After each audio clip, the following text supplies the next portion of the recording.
Herkese merhaba. Bu bölümde Türkiye Endokrinoloji ve Metabolizma Derneği'nin yani kısaca TMD'nin çok önemli bir konusunu ele alacağız.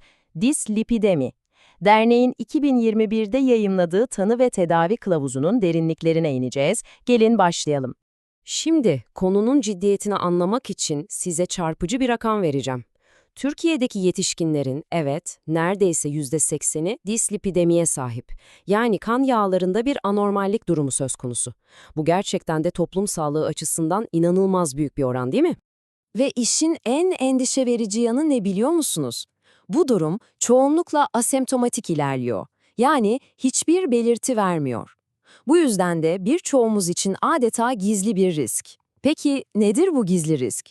Gelin hep birlikte bakalım. Bu yolculukta bize rehberlik edecek 5 ana durağımız var. Önce gizli risk dediğimiz dislipideminin ne olduğunu anlayacağız. Sonra tarama ve tanı nasıl konulur ona bakacağız.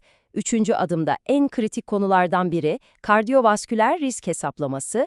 Dördüncü olarak bu hesaplamada kullanılan skor sistemini mercek altına alacağız. Ve son olarak bu riske göre nasıl bir tedavi yaklaşımı izleniyor onu göreceğiz. Hazırsanız başlayalım. Evet, ilk durağımızla başlıyoruz. Nedir bu gizli risk? Yani dislipidemi. Kılavuzun tanımı aslında çok net. Dislipidemi, en basit haliyle kanımızdaki lipidlerin yani kolesterol ve trigliserit gibi yağların olması gerekenin dışında anormal seviyelerde olması demek.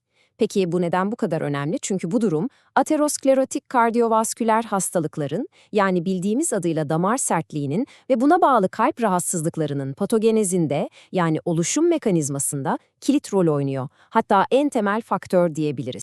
Şimdi bakın, buradaki cümle aslında her şeyi özetliyor. Kılavuz çok net bir bilimsel gerçeğin altını çiziyor.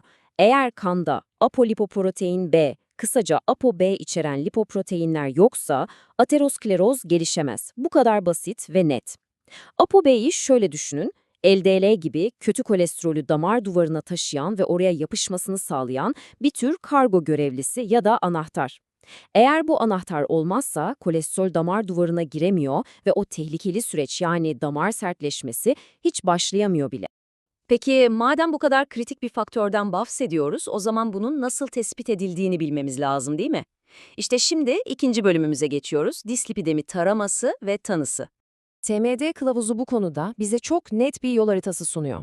Diyor ki, eğer 20 yaşını geçtiyseniz ve bilinen bir risk faktörünüz yoksa, en azından her 5 yılda bir lipidlerinize baktırın. Ama diyelim ki 40 yaş üstü bir erkeksiniz ya da 50 yaş üstü menopoz sonrası bir kadınsanız, o zaman bu sıklık 2 yıla iniyor. Eğer diyabet, hipertansiyon, obezite gibi ek riskleriniz varsa, o zaman hiç beklemeden her yıl kontrol yaptırmanız gerekiyor. Bu çok önemli. Peki, kan tahlili sonuçları geldi, elimizde bir sürü rakam var. Bunlar ne anlama geliyor? İşte bu tablo bize tam olarak bunu anlatıyor. Mesela total kolesterolünüze baktınız, eğer 200'ün altındaysa bu optimal yani harika bir değer. Ama 240'ın üzerine çıkmışsa işte o zaman yüksek kabul ediliyor. Tabii asıl odaklandığımız tedavinin bel kemiği olan LDL yani kötü kolesterol. Onun için hedefimiz genellikle 100'ün altı. Ama durun, sadece bu rakamlara bakmak yeterli değil. Bu hikayenin sadece bir parçası. Asıl önemli olan bu rakamların sizin için kişisel olarak ne anlama geldiği. İşte şimdi 3. bölüme yani resmin tamamını görmemizi sağlayacak o kritik konuya geliyoruz. Kardiyovasküler risk hesaplaması.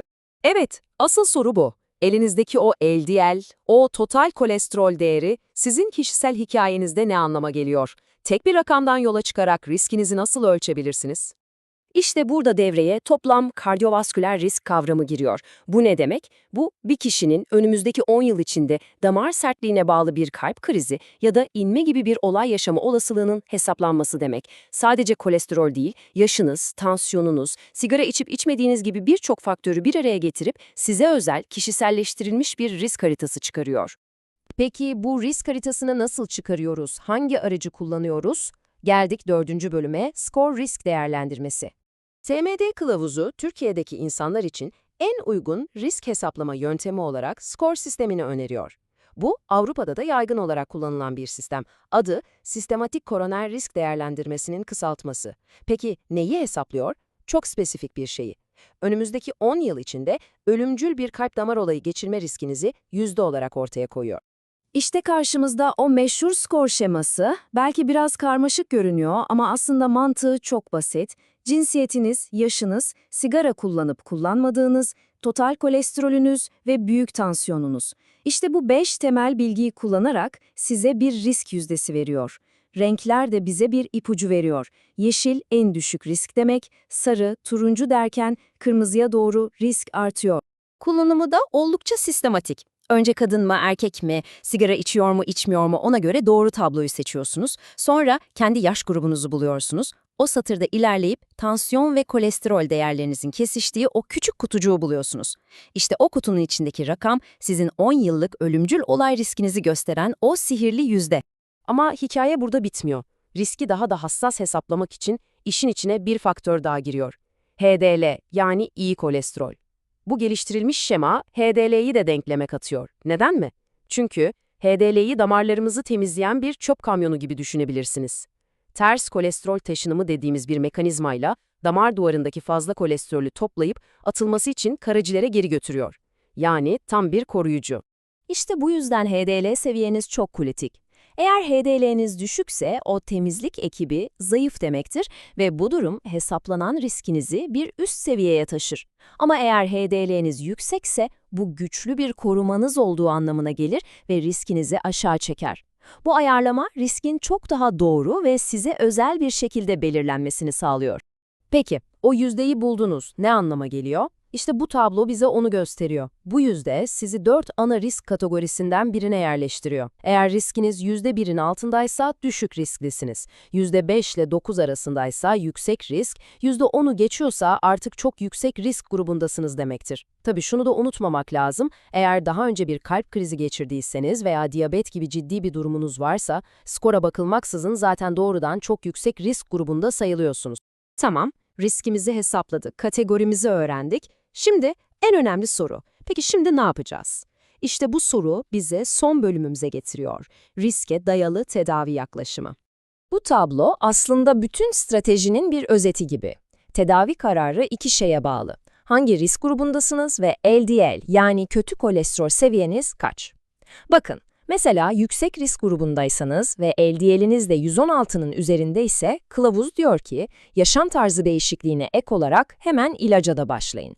Ama eğer düşük risk grubundaysanız ilaçtan önce odaklanılması gereken ilk ve en önemli şey her zaman yaşam tarzı değişiklikleri oluyor.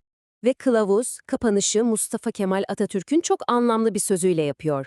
Büyük işler, mühim teşebbüsler ancak müşterek mesai ile kabili temindir. Gerçekten de kalp damar sağlığını korumak gibi büyük bir iş sadece doktorun çabasıyla olmaz. Bu, hekimle hastanın birlikte yürüyeceği, ortak bir çaba gerektiren bir yolculuktur. Bu söz bu durumu ne kadar da güzel özetliyor. Biz de bu bölümü size doğrudan bir soruyla bitirelim. Peki siz, tüm bu anlattıklarımızdan sonra kendi kardiyovasküler riskinizin ne olduğunu biliyor musunuz?